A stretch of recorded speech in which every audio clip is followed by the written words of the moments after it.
तरीही पुत्रप्राप्ती होत नव्हती. अखेरीस महाराज दशरथांनी पुत्रकामेष्टी यज्ञ मांडला.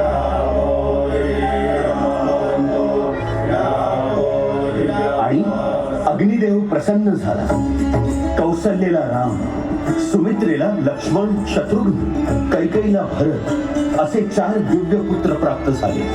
मातंडाचे कुळी राघव जन्मला, भाग्योदय झाला विबुधांचा.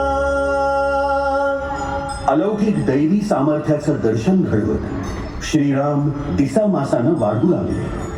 बालवयातच महर्षी विश्वामित्रांच्या आज्ञेवरून श्रीरामांनी ऋषीमुनींना छळणाऱ्या त्राटिका नावाच्या महाप्रचंड राक्षसीचा एकाच बाणात वध केला.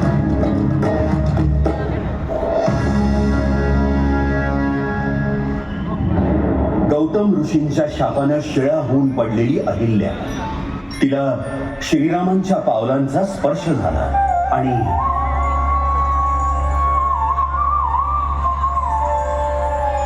मिथिलाधिपती जनक राजानं आपल्या कन्येच्या सीतेच्या स्वयंवरासाठी एक पण लावला होता.